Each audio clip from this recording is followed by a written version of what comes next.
सत्साहेब सत्साहेब सत्साहेब। जय सतगुरु साईं अरुण जी महाराज को कोटि कोटि प्रणाम। जय सतगुरु कबीर साहिब जी को कोटि कोटि प्रणाम। आप सभी भक्तजनों, प्रेमियों, साधु संतों और सभी मानव जाति को कोटि कोटि प्रणाम। जय भारत माता, जय पृथ्वी माता। तो भक्तजनों, प्रेमियों, आज हम हमारे अपने मुख से आज एक अपना ही रचा हुआ सत्य ग्रंथ हम आपको प्रस्तुत कर रहे हैं और वो हर मानव जाति के लिए लागू है। वो सत्य ग्रंथ जो हम जुबान से बोलेंगे, और इस सत्य ग्रंथ को लिखने की कोई जरूरत नहीं है, क्योंकि सत्य ग्रंथ तो मुख से बोला जाता है। तो सत्य ग्रंथ क्या है, हम शुरू करते हैं कि सत्य ग्रंथ यही है सबसे पहले कि लोग कहते हैं, आजकल के गुरु कहते हैं कि सृष्टि रचना यानी कि ये संसार इस पृथ्वी पे किसने रचा। सबसे पहला तो ये है।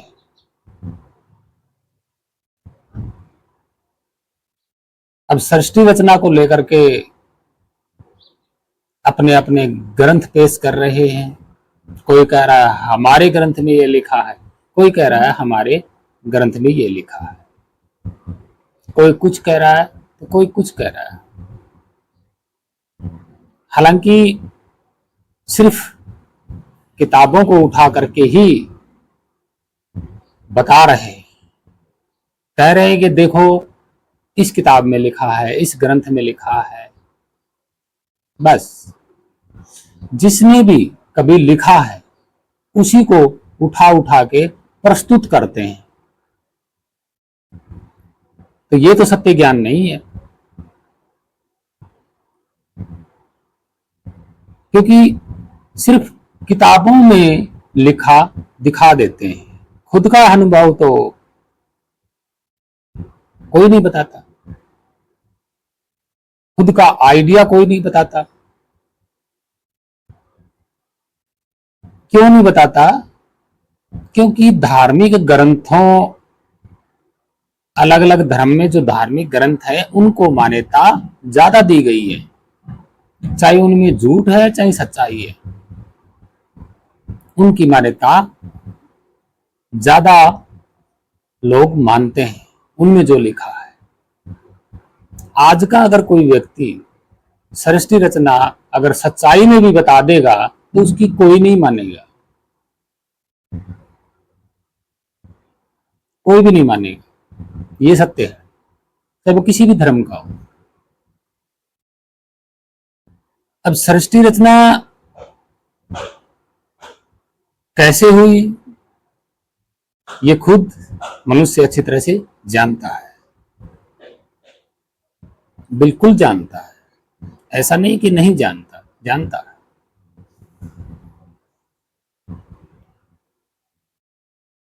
अब आप कहोगे कि वो कैसे जानता है?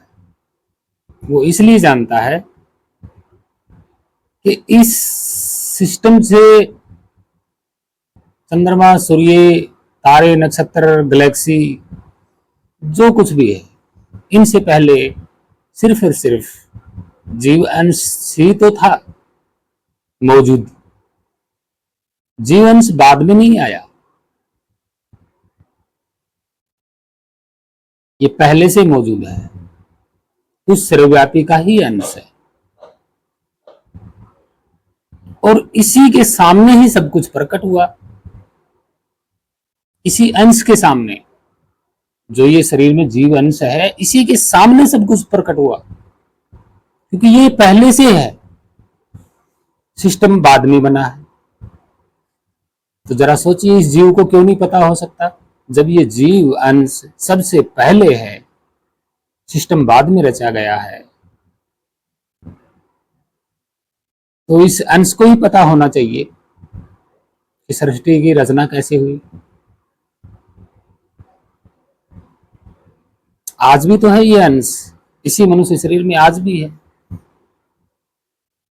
और इसी के सामने सब कुछ रचा गया था, और यही अंश आदि अनादि काल से शरीरों में आ रहा है। अचंभे वाली बात है ये। लेकिन यही जीव जिसके सामने सब कुछ बना, और यही आज किताबों में ढूंढ रहा है रचना, सृष्टि रचना। और सृष्टि रचना है क्या? ये शरीर, ये शरीर सृष्टि है। इसकी रचना का भेद सिर्फ जीव को पता है। और जो ये सामने है ये प्रकृति है, ये सृष्टि से अलग है। ये तो प्रकृति है कि इस सृष्टि से पहले से है। ये सृष्टि बाद में हुई है, और प्रकृति जो है ये इस शरीर से पहले है। और प्रकृति से पहले ये अजीवंश है। तो बताइए, इसके सामने प्रकृति भी बनी है, इसी के सामने ये सृष्टि भी बनी है, और आज भी पता है हर रोज एक सृष्टि बनती है। हर रोज एक नहीं, पता नहीं कितनी सृष्टि बनती है, ये इस संसार में आ रही है, असंख्य करोड़ों, और असंख्य सृष्टियां खत्म हो रही हैं, बिगड़ रही है इसी अंश जीवंश के सामने। और फिर भी ये सृष्टि रचना ढूंढ रहा है।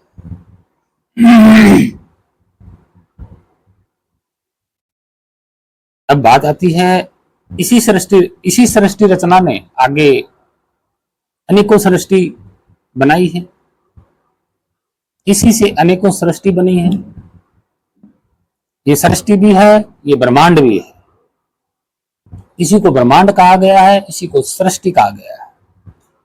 और इसमें विद्यमान जीव अंश है। वो कौन है? उस सर्वव्यापी का ही अंश है।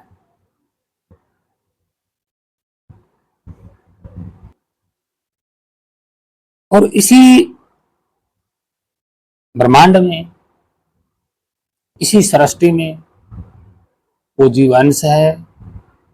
और इसी ब्रह्मांड से, इसी सृष्टि से ये बाहर जो आज मकान है, जो भी ये बन रहा है, इस सृष्टि की सुविधा के लिए सब कुछ बना हुआ है। घर, मकान, कपड़ा लत्ता, खाना पीना, अन्न, फल फ्रूट, जल अग्नि, सब।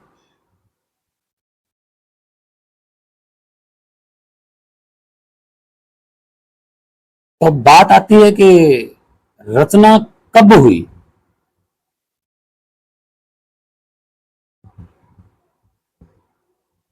यानी कि रचना कब हुई, ये भी जीव को पता है, जीवंश को पता है कि तू कब आया था इस शरीर में, पता है। आज भी उसको पता है, लेकिन भूला हुआ है।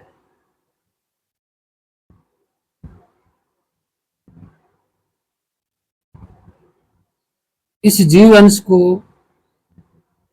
ये तो नहीं पता कि कब शुरू हुई थी, लेकिन ये जरूर पता है कि शुरुआत कैसे होती है। ये अच्छी तरह पता है कि इस सृष्टि की, इस ब्रह्मांड की शुरुआत कैसे होती है, ये इस जीव को पता है। और यही हमने जाना है।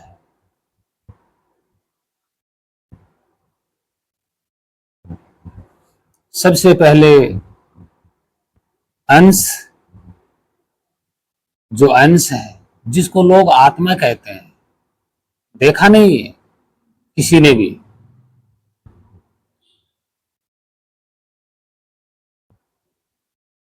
जिसको लोग जीव आत्मा कहते हैं, ब्रह्म कहते हैं, जीव ब्रह्म कहते हैं। और ये ना आता है ना जाता है, ये हिल ही नहीं सकता, कोई हिला ही नहीं सकता इसको, तिल भर भी नहीं हिला सकता कोई इसको। तो फिर सवाल ये उठेगा कि ये शरीर इधर उधर क्यों जा रहा है, फिर क्यों हिल रहा है? हे भक्तजनों, ये शरीर हिल रहा है, आप नहीं हिल रहे। इस शरीर को हिला कौन रहा है? आपका मन, आपका चित्त, आपका जीव। आप जीव नहीं हो।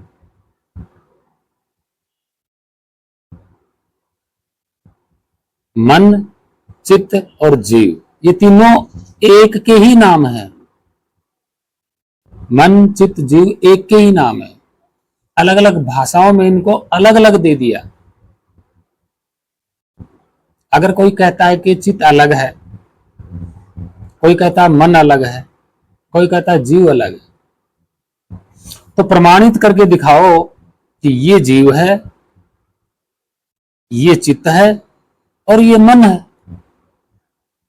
तीनों को अलग अलग करके दिखाओ, सबके सामने दिखाओ, सारी दुनिया के सामने दिखाओ, तब यकीन होगा। किसी ने कह दिया कि चित्त अलग है, जीव अलग है और मन अलग है, तो नहीं माना जाएगा। ये प्रमाण नहीं है।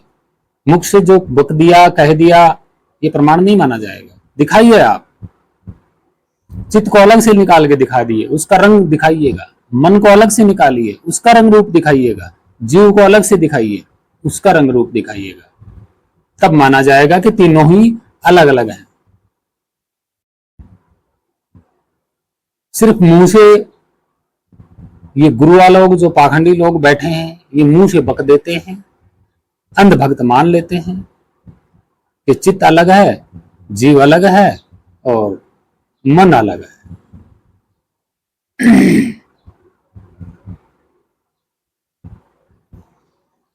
हे भक्तजनों, ये चित्त ही भटक रहा है, यानी कि ये चित्त, मन, जीव, ये तीनों ही एक है, अलग अलग नहीं है।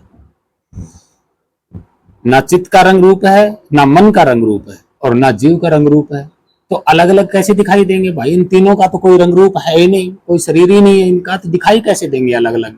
किसने देख लिया इनको अलग अलग? बताइए, कैसे कह दिया कि ये अलग अलग है? अलग अलग नहीं है। आप ही चित्त हो। जो ये बोल रहा है, जो ये दौड़ रहा है, ये चित्त ही है। यानी कि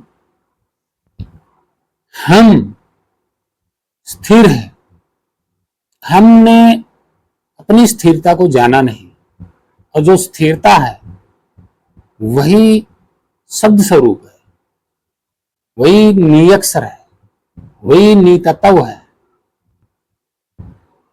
वही सार है।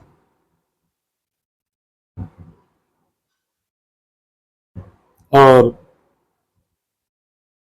वही सर्वव्यापी है, वही सतलोक है, वही अगम लोक है, वही अलख लोक है, वही अनामी लोक है, वही अलख पुरुष है, वही सतपुरुष है, वही आदि नाम है, वही सत्य नाम है। तो ये जो बोल रहा है, ये कौन है? जो हिल रहा है, शरीर को हिला रहा है, ये मन, चित्त, जीव, यानी कि एक ही है, ये अलग अलग नहीं है। ये क्या है? ये उसका प्रभाव, उससे होने वाले उत्पन्न भाप। जैसे गर्म पानी होता है पूरी तरह, और उसमें से जो भाप निकलती है, और पानी तो अपनी जगह पर रहता है, लेकिन भाप ऊपर की ओर फैलती है। अगर नहीं यकीन तो एक प्रमाण है। क्या प्रमाण है आप बता देते हैं। आधा जो कुकर होता है उसमें आधा पानी को भर दीजिएगा और नीचे आंच लगाओगे आप, तो पानी में भाप बनेगी और सीटी उठ जाएगी और भाप निकल जाएगी। वो क्या था? भाप कहां से उत्पन्न हुई? पानी से।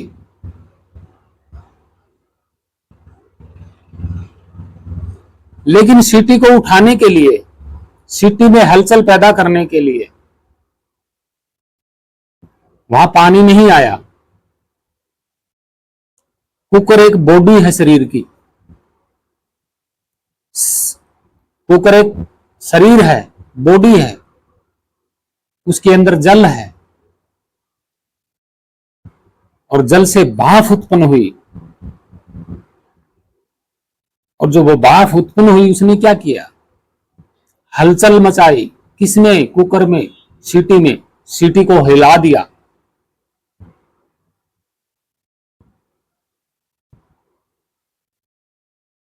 जब तक आप पानी को उबालोगे नहीं तब तक सीटी हलचल में नहीं आएगी।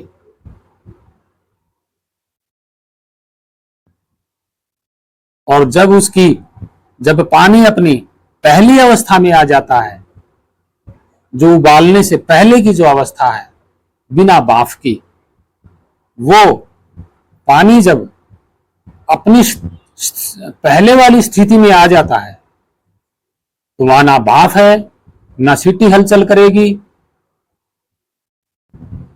ना कुकर दौड़ेगा। ये क्या है? ये ठीक ये वही कुकर है। ये जो शरीर है ये वही कुकर मान लेते हैं उदाहरण के तौर पर। इसमें कौन है? वही जल। कौन सा? वही आत्मा। और उससे क्या उठेंगी? भाप, यानी कि मन। जो भाप है वो क्या है? मन, चित्त, जीव। ये है सत्य। इस शरीर में वो आत्मा है, आत्मा की जो भाप है वही चित्त है, वही मन है, वही जीव है, अलग अलग नहीं है।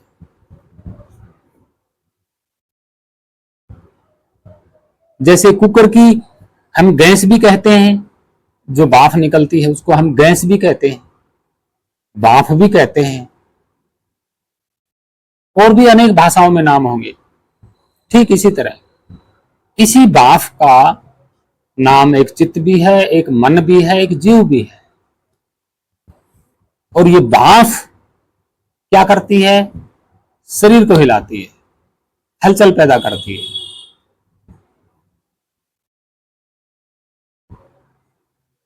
लेकिन आत्मा कुछ नहीं करती। जैसे जल कुछ नहीं करता, उससे तो सिर्फ भाप उत्पन्न हुई है।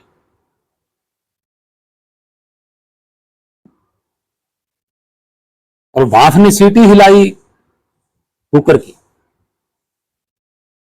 ठीक इसी तरह इस कुकर में, इस शरीर कुकर में आत्मा, और आत्मा की भाप जो है वो मन, चित्त, जीव, वो हलचल करती है, ऐसे शरीर हिलता है। अब जीते जी क्या करना है? इस मनुष्य को जीते जी क्या करना है? अपने आप को शांत करना है, अपने चित्त को शांत करना है, अपने मन को शांत करना है, अपने जीव को शांत करना है। जैसे कुकर का पानी जब अपनी सही अवस्था में आ जाता है तो केवल पानी बचता है, भाप खत्म नहीं होती, वो शांत हो जाती है, खत्म नहीं होती, कभी भी खत्म नहीं होती। भाप, जल की भाप कभी खत्म नहीं होती, वो सिर्फ शांत हो जाती है। दोबारा से उबालोगे तो फिर वही भाप फिर उत्पन्न होंगी। भाप थोड़ी ना खत्म होंगी, जब तक जल है तब तक भाप थोड़ी खत्म होंगी। ठीक इसी तरह इस कुकर शरीर में आत्मा है, आत्मा की ये भाप है। कौन? मन, चित्त, जीव। ये तीनों एक ही तो हैं, एक ही है ये, और यही हलचल करती है इस शरीर में, यही इस शरीर को हिलाती है। जैसे सीटी को भाप हिलाती है, कुकर की सीटी को भाप हिलाती है, जल नहीं हिलाता।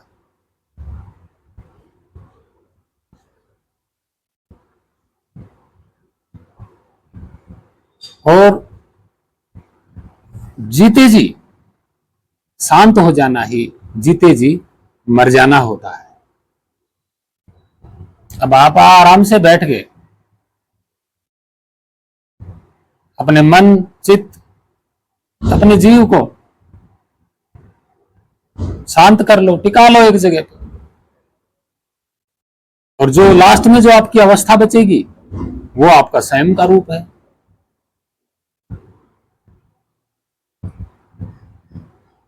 अपना ही ध्यान अपने स्वरूप में चला गया, वहां क्या है? वहां कोई हलचल ही नहीं है,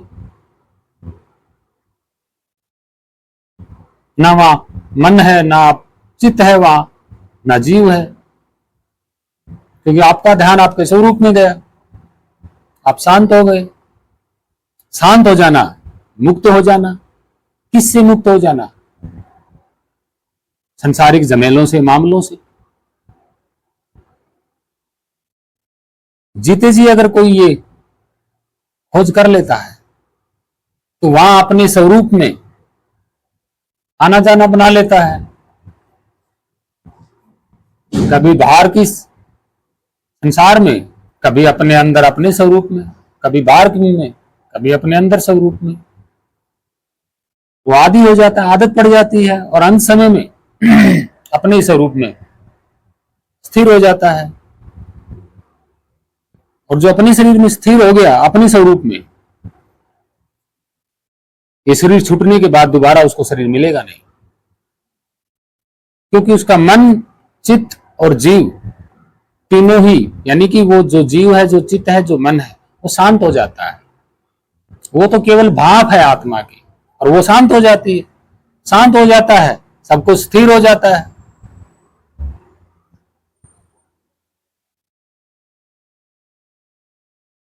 मन ही हलचल करता है, मन चित्त ही हलचल करता है, जीव ही हलचल करता है। ये है सत्य ग्रंथ, इसमें कोई झूठ नहीं है। अगर झूठ है तो आप करके देखिए, आप बैठिए आराम से, आप हिल ही नहीं पाओगे, शरीर के होते हुए भी नहीं हिल पाओगे, क्योंकि आपने अपने मन को शांत कर लिया।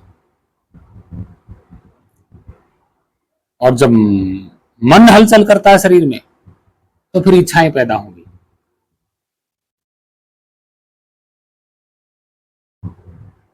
36 प्रकार की इच्छाएं हैं, जो एक इच्छा में कम से कम 1000 इच्छाएं होती है। यानी कि इस शरीर में, इस मन के पास 36 प्रकार की इच्छा है। एक इच्छा में 1000 इच्छाओं का एक ग्रुप है। अब 36 इच्छाओं में अगर 1000 का ग्रुप है तो कितनी इच्छाएं हो गई? जरा सोचिए। इन सब को उल्टी अवस्था में ला करके वापसी अपने मन में समेट करके और फिर मन को शांत करना, फिर मन को टिकाना है। आप अपने असली स्वरूप में उस वक्त हो, लेकिन आपके असली स्वरूप की जो पहचान है वो सच्चा सतगुरु ही बताएगा। हमने तो जाना है, लेकिन हम कोई गुरु नहीं है।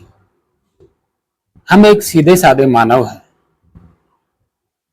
ना हमारा कोई भेष है, ना कोई वर्ण है, ना कोई धर्म है, ना कोई जाति है, ना गले में माला है, ना माथे पे तिलक है, ना भगमा कपड़ा है, नहीं, जरूरत ही नहीं है। ये है सत्य। सृष्टि रचना जो हमने बताई है वो यही है। हलचल, हलचल से ही उत्पन्न होता है सब कुछ। मन से हलचल होगी, इच्छाएं पैदा होंगी,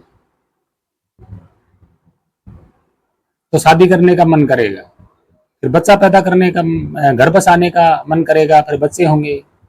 क्या है वो? सृष्टि उत्पन्न हुई है, तो उसको पता नहीं है कि शादी की, मन की इच्छाओं से शादी की, मन की इच्छाओं से घर बसाया, मन की इच्छाओं से बच्चे पैदा हुए। तो क्यों नहीं पता सृष्टि रचना कैसे हुई? ये तो आंखों देखा हाल है सृष्टि रचना का। और ये भ्रम दिमाग में मत लेना कि चंद्रमा सूर्य सृष्टि है। चंद्रमा सूर्य सृष्टि नहीं है, ये धरती सृष्टि नहीं है, ये प्रकृति है। सृष्टि तो इसके ऊपर रची गई है, धरती के ऊपर सृष्टि रची गई। कौन सी सृष्टि? जीवों की सृष्टि, जीवों का शरीर। शरीर, सृष्टि का मतलब शरीर बनने की प्रक्रिया, बनने की शुरुआत को सृष्टि कहते हैं। और इसकी उत्पत्ति कहां से हुई? इस शरीर की जल से हुई। 36 नीर 85 पवन, यही भेद है वो सृष्टि का। जल से उत्पत्ति हुई है इस जीव की।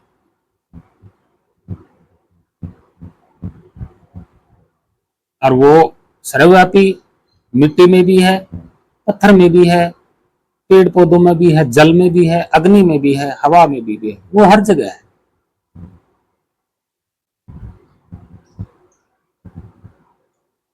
लेकिन सृष्टि शरीर की जो रची जाएगी वो जल में ही रची जाएगी।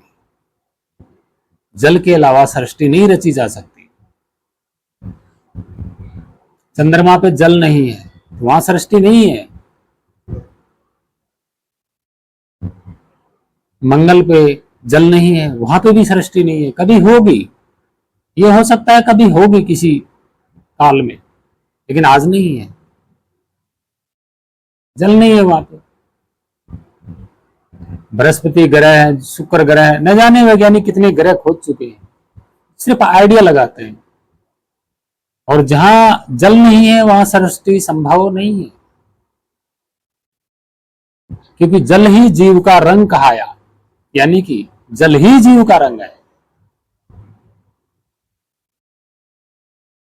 ये सत्य है, ये तो सबके सामने है। कोई माने या ना माने वो एक अलग बात है, लेकिन ये सत्य है।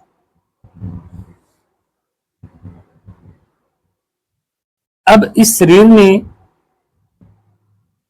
मतलब इस अंश ने, अंश से फिर जीव पैदा हुआ, यानी कि उत्पन्न हुआ, चित्त उत्पन्न हुआ या मन उत्पन्न हुआ, एक ही बात है। अंश हमेशा स्थिर रहता है, वो कहीं आता जाता नहीं है। वो अंश कौन है? वो अंश ही आत्मा है। या आत्मा से अलग कोई अंश नहीं है, नहीं, ये झूठ है। अगर कोई कहता है तो साबित करके दिखाए भाई, आंखों के सामने दिखाए सबके, तब माना जाएगा।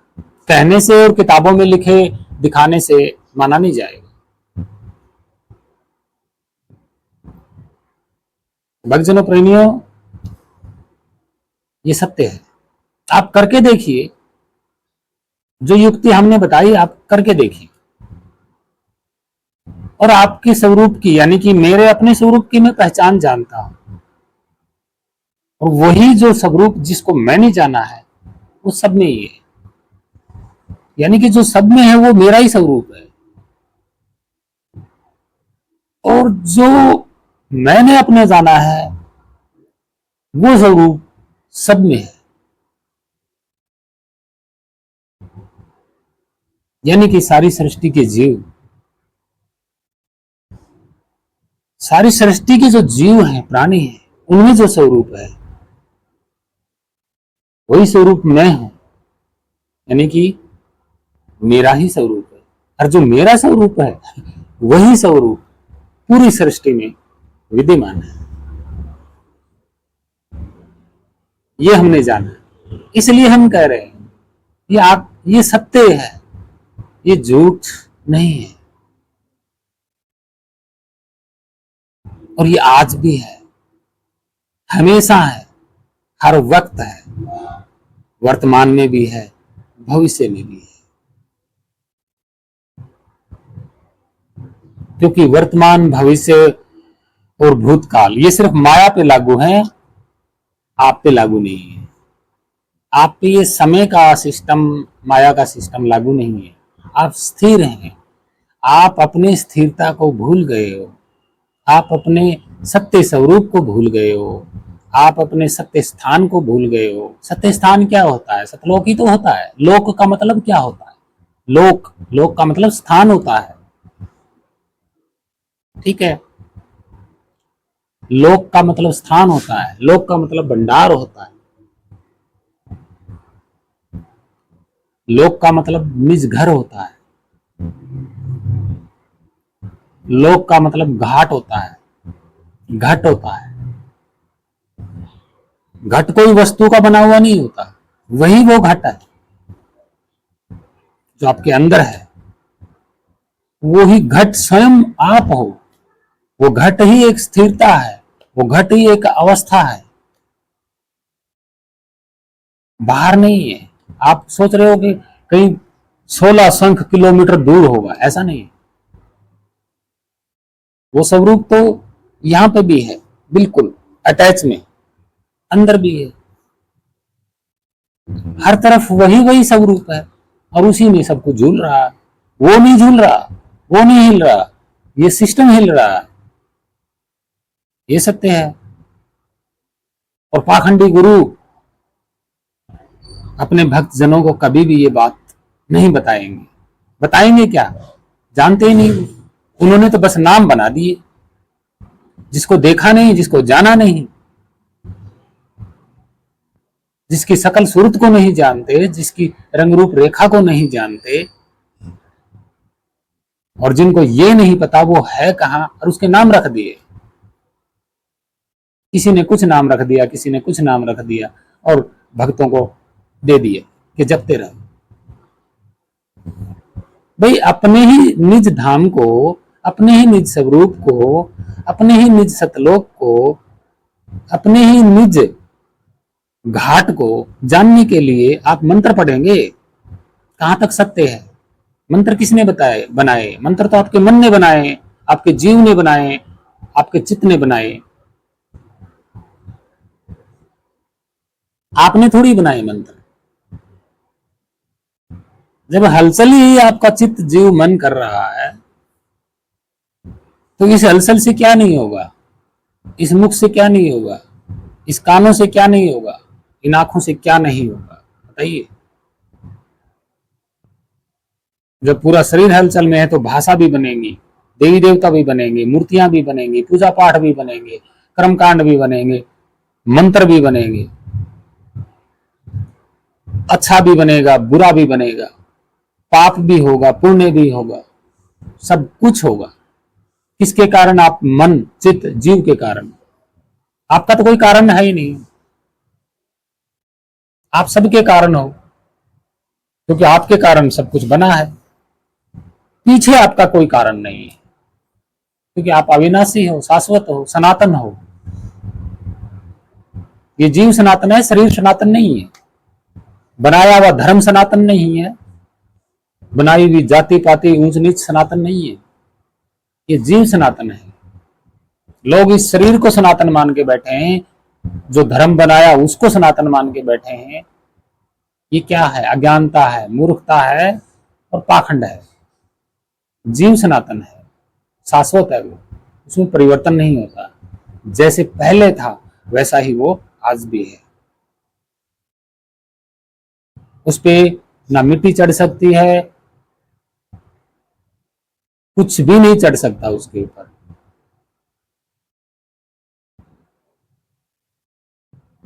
वो जो इतिहास है वो आज भी यूं का यूं स्थिरता में है। रही बात जानने की, तो जानना तभी होगा जब अपनी जो ये इच्छाओं की भाफ है, जो मन उछल रहा है, चित्त उछल रहा है, जीव हलचल में है, इसको शांत करना होगा। तब आप अपने रियल स्वरूप में आओगे। ये सत्य है।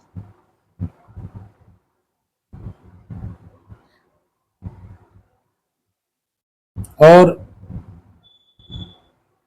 गुरु कौन होता है? गुरु शरीरधारी होता है। शरीरधारी जो गुरु होता है वो क्या करता है? वो मार्गदर्शन करता है। अगर सच्चा होगा, हृदय में सच्चाई होगी, तो वो भेद भी बताएगा। और जब वो नहीं जानता होगा तो वो सिर्फ मार्गदर्शन कर देगा, मंत्र दे देगा, नाम दे देगा, जप जपना जपने का काम दे देगा, ध्यान लगाने का काम दे देगा, इधर ध्यान लगाने का काम दे देगा, श्वासों पे ध्यान रखने का काम दे देगा। ये तो ध्यान अलग अलग शरीर के पार्ट में रखे जा रहे हैं, रियल स्वरूप में तो ध्यान रखा ही नहीं जा रहा।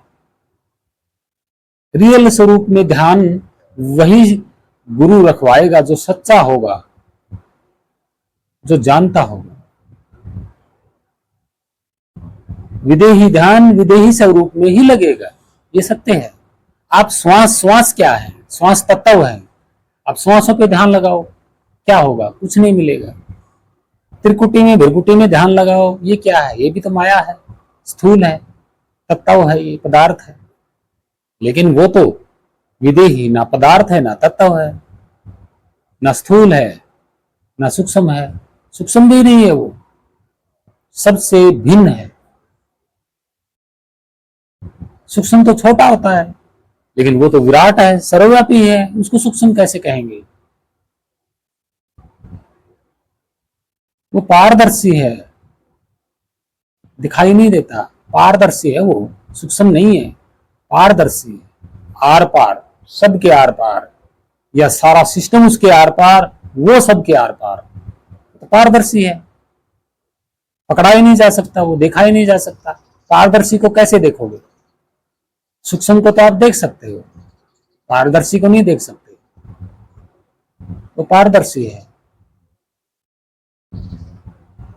तो भक्तजन प्रेमियों, आशा करता हूं आप इस बात को समझने की कोशिश करें। ये सत्य ग्रंथ है, ये झूठा ग्रंथ नहीं है। जो हमने बताया वो आज भी विद्यमान है, आप जानने की कोशिश कीजिए। वो सत्य का स्तंभ है, वो सत्य का खंबा, वो सत्य का स्तूप आपके अंदर है। आप गहराई में उतरेंगे तभी पता चलेगा कि वो सत्य का स्तंभ है, वो सत्य का इतिहास आपके अंदर ही है।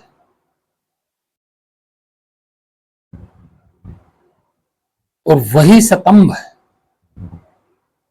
वही खंबा स्थिर एक जगह, एक रस, निरंतर अपनी ही धुन में रहता है।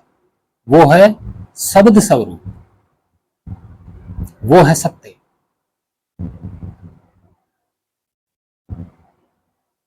और वो आज भी है। अब ये जीव क्यों नहीं देख पाता? इसका कारण यही है कि ये चित्त, ये मन, ये जीव भटक रहा है बाहर। इसका ध्यान, विदेही ध्यान इसका स्थूल चीजों पे भटक रहा है, टिक नहीं पा रहा। स्थूल चीजों पे विदेही ध्यान कभी नहीं टिकेगा, चाहे आप लाख कोशिश करें, चाहे आप नाम जपें, या किसी मूर्ति को ध्यान में लेके आए, या किसी गुरु को ध्यान में लेके आए, कुछ भी करें, स्थूल चीज पे विदेही ध्यान कभी नहीं टिकेगा। स्थूल ध्यान स्थूल वस्तु पे टिकेगा, विदेही ध्यान स्थूल वस्तु पर कभी नहीं टिकेगा। नाम एक वस्तु है, नाम स्थूल है, जो हम लिखते हैं। जैसे परमात्मा लिखा तो वो भी स्थूल अवस्था में है, आकार प्रकार में है, रंग रूप में है। और हमारा ध्यान विदेह ही है, तो उस नाम में कैसे टिकेगा, भटकेगा। जब तक आप स्थूल में विदेही ध्यान लगाते रहोगे, अपने उस सच्चे इतिहास को जो आज भी मौजूद खड़ा है, और वो इतिहास कौन है? आप ही हो। आप ही वो स्थिर स्तंभ, स्थिर खंबा, स्थिर स्तूप, आप ही हो, दूसरा कोई नहीं है। और वही स्वरूप सब में, सारी सृष्टि में विद्यमान है, यानी कि सभी शरीरों में विद्यमान है। जो जीवित जो चल रहे हैं शरीर, जो प्राणी हैं, सब में। अब श्वास क्या है? श्वास किसके लिए उपयोगी है? श्वास इस शरीर के लिए उपयोगी है, आप जीव अंश के लिए नहीं। ये सकते हैं, कई कहते हैं कि श्वासों पे ध्यान करो। अरे श्वास तो शरीर को चला रहे, श्वास तो शरीर के लिए है, प्राण तो शरीर के लिए है, आपके लिए थोड़ी है। आप तो अविनाशी हो, अविनाशी को किस चीज की जरूरत है? किसी चीज की कोई जरूरत नहीं है। प्राण हो, कोई सांस ले या ना ले, भाई वो सांस ले भी नहीं सकता फिर भी जिंदा है, वो सांस थोड़ी लेता है, शरीर सांस लेता है। प्राण कौन है? शरीर के हैं ये, श्वासा जो है ये शरीर के प्राण है, आपके नहीं है। आप तो अविनाशी हो, आपके तो प्राण बने ही नहीं कभी।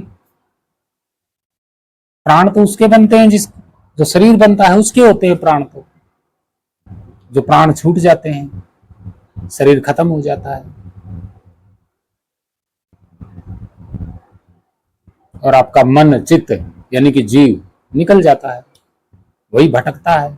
आप तो स्थिर रहते हो, चित्त आपका है, मन आपका है, जीव आपका है, यही भटकते हैं जीते जी, और यही दूसरे शरीर धारण करते हैं। आपने तो कभी शरीर धारण किया ही नहीं, आप तो स्थिर हो, आपने कभी शरीर धारण नहीं किया। ये सत्य है, क्योंकि आपने जाना नहीं। और दूसरा एक बात और हम आपको बता देते हैं भक्तजनों को, कि जो कुछ भी उत्पन्न हुआ है, जो कुछ भी, वो इस मन से उत्पन्न हुआ है। ये सृष्टियां मन से उत्पन्न हुई है, आज भी हो रही हैं। और मन के साथ कौन है? माया और समय। समय कौन है? काल।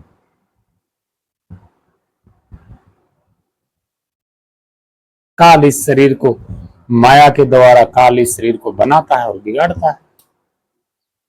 मन इसको उत्पन्न कर देता है। मन क्या है? हलचल, हलचल ही उत्पन्न करता है। कुछ न कुछ उत्पन्न जरूर होगा, जब हलचल होती है तो कुछ न कुछ उत्पन्न तो होगा ही होगा। ये तो सत्य है, ये तो सबके सामने हर रोज होता है, समझ क्यों नहीं रहे? तो भक्तजनों, प्रेमियों, आप भ्रम में ना रहें। सब कुछ इस जीव मन चित्त से उत्पन्न हुआ है, सब कुछ। और जब इसी से सब कुछ उत्पन्न होता है तो इसी के द्वारा शांत भी होता है।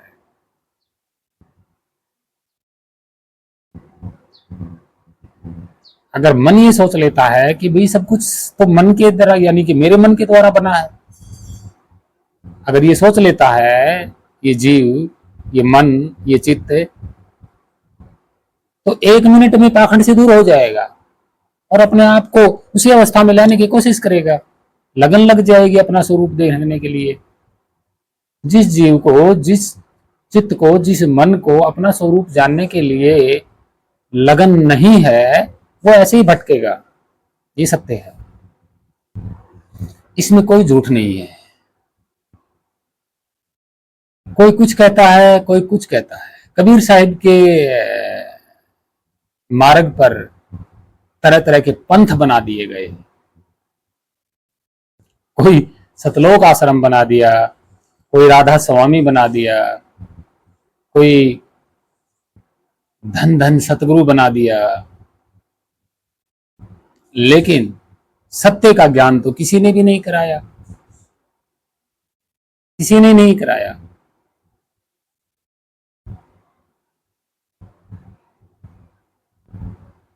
डेरा सच्चा सौदा जो है, इनके एक दो शब्द हैं, उसमें क्या कहा कि शब्द ने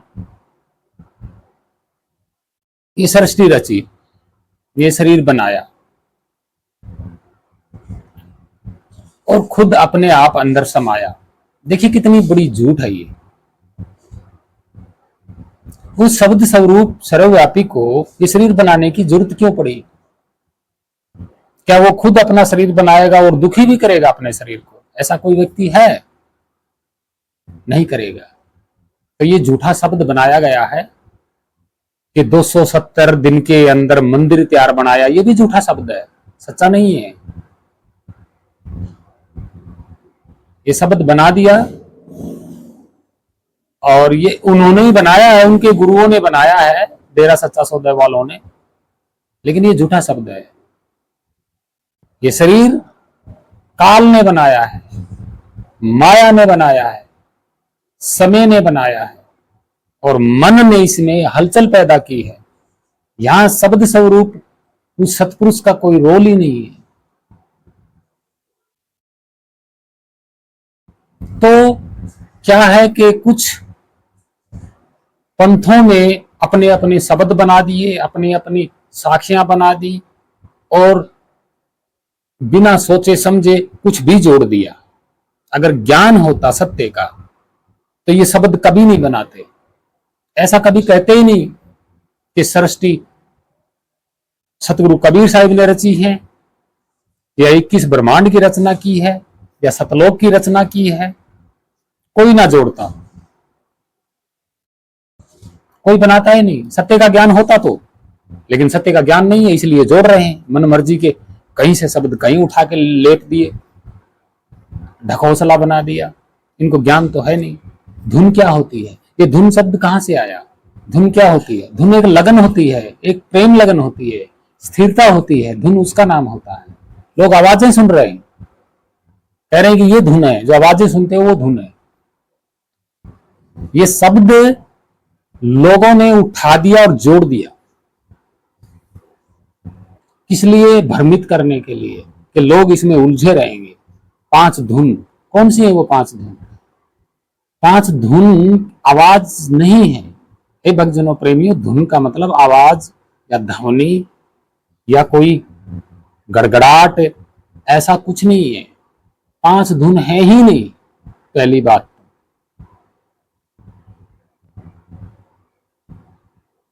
ना वो 5 आवाज हैं, ना वो 5 ध्वनि है, नहीं है। जो कोई कहता है या तो वो भ्रमित है या वो झूठ बोल रहा है, बिल्कुल झूठ बोल रहा है। इसमें जरा सा भी सत्य नहीं है, क्योंकि किताबों में पढ़ लिया या किसी पाखंडी गुरु के मुख से सुन लिया कि 5 धुन, 5 ध्वनि होती है, 5 आवाज होती है। लेकिन धुन तो अलग चीज होती है। धुन तो एक रस होता है, धुन एक लगन होती है, धुन एक मस्ती होती है, धुन एक परम आनंद होता है। जो सदा एक जैसा रहता हो उसको धुन बोला जाता है, और वो शब्द स्वरूप सदा से एक जैसा है, इसलिए उसको धुन कहते हैं। धुन भी कह, शब्द धुन भी कहते हैं, लेकिन धुन का मतलब ये थोड़ी है कि कोई आवाज है,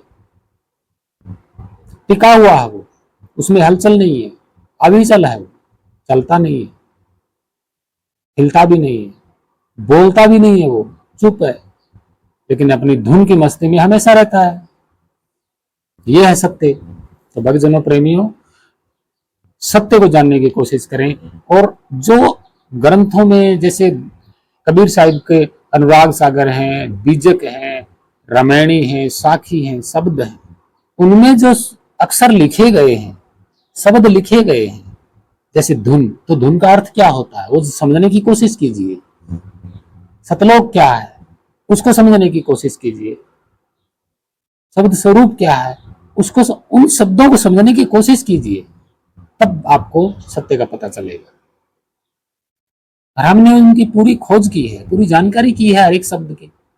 मेरे लिए कोई शब्द मुश्किल नहीं है, चाहे वो बीजक का हो या वो किसी ग्रंथ का हो या साखी का हो या शब्द का हो या रामायणी का हो। और जो लोग गा रहे हैं ना शब्द,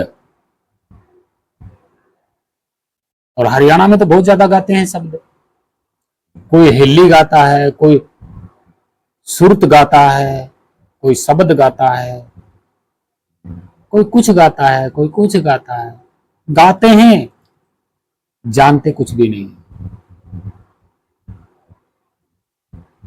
वो तो कह रहे हैं कि नाम ले लो गुरु का। कौन सा नाम? कौन सी भाषा का नाम है? हिंदी का, संस्कृत का, उर्दू का, फारसी का या द्रविड़ का या अंग्रेजी का? कौन सा नाम है? अगर भाषा का नाम है तो वो तो सत्य नहीं है, वो तो इसी जीव ने बनाए हैं। इस जीव का निज नाम, निज स्वरूप वो कुछ और ही है, वो तो भाषा में है ही नहीं, तो नाम किसका दे रहे हैं? भाई सथूल माया पकड़ा दी, नाम क्या है जो बना रखे हैं? जैसे ओमकार, रारंकार, सोहंग, सतनाम, ये जैसे 5 है, कहीं 3 है, कहीं 2 है, कहीं 1 है। ये क्या है? स्थूल वस्तु है, स्थूल पदार्थ है, स्याही, भाषा, नाम। और ध्यान किस में लगा रहे हैं? स्थूल में। कभी मुक्ति नहीं होगी। और फिर एक आशा और करते हैं कि जिंदगी भर नाम जपते रहो, मुक्ति हो जाएगी। यानी कि एडवांस विश्वास कर लिया गया कि शरीर के बाद मुक्ति हो जाएगी, शरीर त्यागने के बाद मुक्ति हो जाएगी नाम जपने से। झूठा विश्वास कर लिया। जब जीते जी मुक्ति का स्थान, मुक्ति का मार्ग नहीं देखा, तो मरने के बाद कौन सा विश्वास कर लिया कि सीधा ही मैं वहां जाऊंगा? भाई विश्वास तो तब करना चाहिए ना जब जीते जी देखा जाए, हाँ ये वो स्थान है, मेरे को इसमें जाना है।